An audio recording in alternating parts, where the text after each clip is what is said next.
kebenaran firman Tuhan. Tuhan, siapkan hati kami, pikiran kami, biar Roh Kudus menguasai hati dan pikiran kami, sehingga konsentrasi kami hanya tertuju pada firman-Mu. Di dalam nama Tuhan Yesus Kristus kami berdoa, amin. Ya. Mari kita membuka Alkitab kita di dalam Daniel pasal yang pertama ayat 6 sampai dengan 8. Daniel pasal yang pertama ayat 6 sampai dengan ke-8. 3 ayat saja. Saya akan membacanya bagi kita semua. Di antara mereka itu ada beberapa orang Yehuda, yakni Daniel, Hanaya, Misael, dan Azar. Ya. Pemimpin pegawai istana itu memberi nama lain kepada mereka. Daniel dinamai Belsazar, Hanaya dinamai Sadrak, Misael dinamai Mesak, dan Arsaya dinamai Abednego. Daniel berketetapan untuk tidak menajiskan diri dengan santapan raja, dengan anggur yang biasa diminum raja. Dimintanya kepada pemimpin pegawai istana itu supaya ia tak usah menajiskan dirinya. Ya, berbahagialah kita yang membaca dan merenungkan kebenaran firman Tuhan. Tema renungan kita, anak-anak Tuhan yang berani tampil beda. Bahwa kita sebagai orang percaya, sebagai orang Kristen, harus berbeda dengan orang-orang yang tidak mengenal Tuhan. Berani tampil beda di sini bukan berarti dengan pakaian yang mewah ataupun dengan make up atau rambut yang warna-warni, bukan begitu. Tapi di sini kita melihat bagaimana kita berani tampil beda dengan gaya hidup kita, dengan sikap karakter hidup kita, sehingga melalui pribadi kita Allah yang dipermuliakan, Allah yang diagungkan. Sehingga juga kehadiran kita itu selalu didamba-dambakan orang. Kita membaca dari kitab ini tentang Daniel, Sadrak, Mesak, bagaimana seorang anak-anak Tuhan yang berada di dalam pembuangan, tapi Tuhan pakai mereka di istana. Mereka ditempatkan di antara orang-orang yang tidak percaya, yang tidak mengenal Tuhan. Tapi mereka, kehadiran mereka mempengaruhi kehidupan raja. Bahkan seorang raja mengakui bahwa Allah yang dia sembah oleh Daniel, Sadrak, Mesak adalah Allah yang hidup. Sehingga mereka juga bertetapkan untuk menyembah Allah mereka. Bagaimana kita pun, di mana kita berada, Tuhan menginginkan kita supaya kita menjadi berkat, supaya kita berbeda dengan orang yang tidak percaya. Jangan kita hanya KTP Kristen, tapi hidup kita bukan kekristenan yang sebenarnya. Daniel, orang Yehuda, menunjukkan karakternya. Kita berani tampil beda. Yang pertama kita belajar dari ketiga tokoh ini, tidak menajiskan diri. Ini menunjukkan gaya hidup yang dilakukan oleh Daniel, Sadrak, Mesak adalah hidup tetap konsisten di dalam kekudusan. Kekudusan dalam bahasa Ibrani kados, yang arti terpisah, di mana dia memisahkan dirinya untuk tidak hidup di dalam dosa. Meskipun orang-orang lain memakan makanan yang sudah dipersembahkan oleh raja kepada dewa-dewa mereka, Daniel dan teman-teman tidak menajiskan diri, tidak kompromi dengan dosa. Kita pun juga anak-anak Tuhan yang sudah dipanggil, yang sudah ditebus oleh Tuhan, tetap usahakan untuk tetap di dalam kekudusan. Inilah pakaian yang kita nanti gunakan untuk ke sorga. Ibrani katakan, kejarlah kekudusan, sebab tanpa kekudusan tidak seorang pun satu bisa melihat Allah. Kekudusan bukan tawar-menawar. Kekudusan bukan pilihan, tapi keharusan bagi anak-anak Tuhan. Ini yang harus kita tekunkan, kita praktekkan dalam kehidupannya. Firman Tuhan katakan, Allahmu adalah Allah yang kudus, oleh sebab itulah kita anak-anaknya juga kudus. Memang susah untuk hidup kudus, tapi kita harus selalu berjuang. Jangan kita hanya di gereja kudus minta ampun, di luar kudus. Di dalam gereja kita rohani, di luar gereja rohana. Tetapi konsistenlah untuk tetap hidup dalam kudus. Meskipun orang berbuat dosa, tapi kita sebagai anak-anak Tuhan tetap hidup di dalam kebenaran.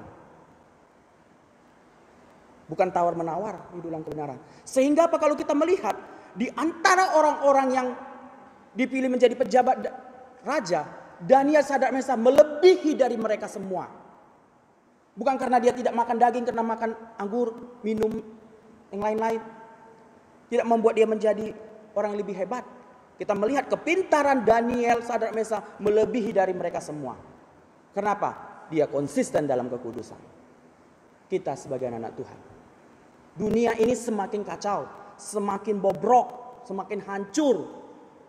Kita yang sudah ditebus oleh Tuhan dihadirkan di tengah-tengah dunia ini untuk membawa orang mengenal siapa Yesus melalui kehidupan yang kita lakukan, hidup di dalam kekudusan. Itu sangat penting. Bukan untuk hamba Tuhan saja kudus, tapi semua orang percaya harus hidup dalam kekudusan.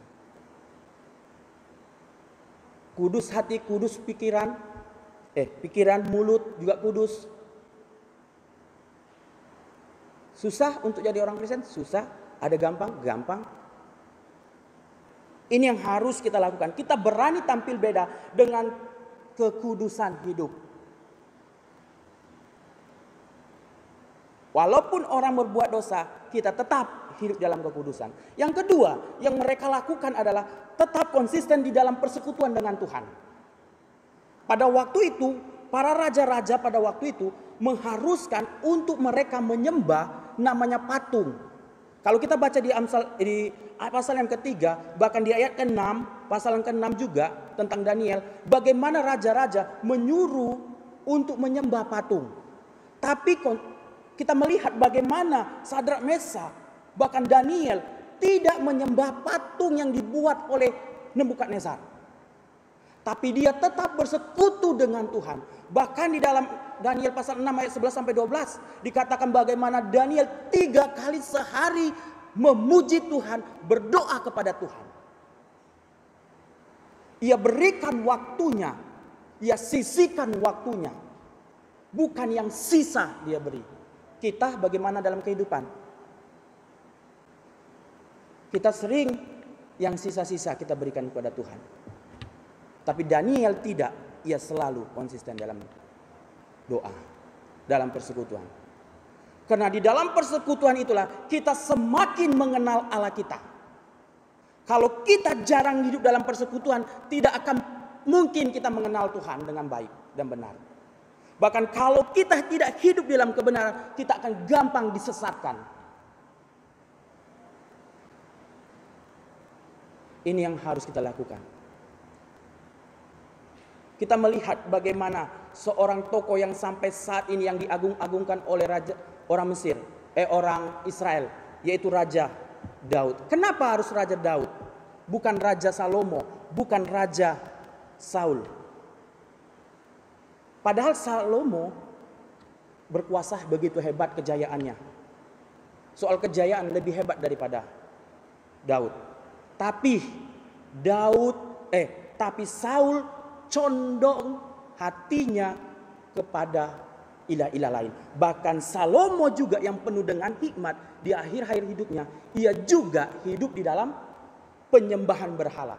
Tapi Daud walaupun ia jatuh moral, berzina, tapi ia tidak pernah meninggalkan Tuhannya, meninggalkan Allahnya. Ia konsisten kepada Tuhannya. Ia tidak menyembah ilah-ilah lain. Ia tidak mengandalkan kekuatan ilah lain. Ia tetap pada Tuhan, meletakkan dasarnya di dalam Tuhan. kita pun juga mungkin hari ini doa-doa yang kita naikkan belum terjawab sampai saat ini. Jangan pernah kita meninggalkan persekutuan dengan Tuhan. Kalau kita melihat bagaimana Sadrak Mesak waktu mereka berdoa, apakah mengubah keputusan raja? Sama seperti Daniel, apa mengubah keputusan raja? Tidak.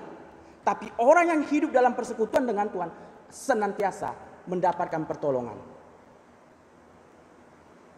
Tuhan tahu yang terbaik untuk kita. Tuhan tahu apa yang menjadi kebutuhan hidup kita, bukan yang menjadi keinginan kita. Oleh sebab itulah, konsistenlah untuk tetap hidup di dalam persekutuan dengan Tuhan. Sangat penting. Kita berikan pada Tuhan berapa hari, berapa jam untuk Tuhan. Lebih banyak waktu kita terbuang kemana? Pertanyaan bagi kita semua. Yang terakhir, kalau kita melihat belajar dari Daniel adalah orang yang tetap taat. Berani tampil beda untuk tetap taat pada Tuhan. Taat merupakan salah satu bagaimana orang-orang percaya merasakan mukjizat. Hanya orang-orang taat saja yang mengalami mukjizat Tuhan. Bahkan orang-orang taatlah yang akan selalu mendapatkan pertolongan Tuhan. Orang-orang yang taatlah yang akan selalu disertai oleh Tuhan. Karena di dalam kita taat melakukan firman Tuhan, ada janji Tuhan. Jangan kita hanya mengklaim janji Tuhan, tapi kita tidak taat. Tidak akan pernah kita mengalami janji Tuhan kalau kita tidak mau taat. Tapi orang yang taat, janji Tuhan itu yang selalu mengikuti kita. Itu yang Tuhan janjikan bagi kita semua. Taat. Kalau kita melihat bagaimana kehidupan Abraham ketika dia taat, Tuhan buat berhasil. Coba kalau dia hanya berpegang pada janji Tuhan saja, tidak akan mengalami sampai saat ini berkat-berkat yang luar biasa. Kita pun belajar untuk tetap taat pada kebenaran firman Tuhan. Amin buat kebenaran firman Tuhan. Mari kita berdoa. Bapa kami di dalam kerajaan surga, terima kasih untuk kebenaran firman-Mu yang mengajarkan kami untuk selalu berani tampil beda dalam suatu tekanan apapun. Kami tetap konsisten untuk hidup dalam kekudusan, untuk hidup dalam persekutuan dengan Tuhan, untuk hidup kami taat selalu kepada Tuhan. Tuhan, biarlah Tuhan ajar kami Tuhan untuk melakukan kebenaran firman-Mu di dalam kehidupan kami pribadi lepas pribadi, sehingga ketika kami taat, maka janji Tuhan akan mengikuti kami kemanapun kami berada. Biarlah firman-Mu tertanam dan bertumbuh di dalam hidup kami. Dan kami akan memasuki doa-doa kami. Di dalam nama Tuhan Yesus kami berdoa. Amin. Ya, kita akan masuki doa-doa kita. Yang pertama, kita bersyukur untuk kesehatan yang Tuhan selalu nyatakan bagi kita. Kita tahu bahwa saat ini bukan makin turun, tapi COVID ini semakin hari semakin banyak korban. Tapi kita bersyukur kalau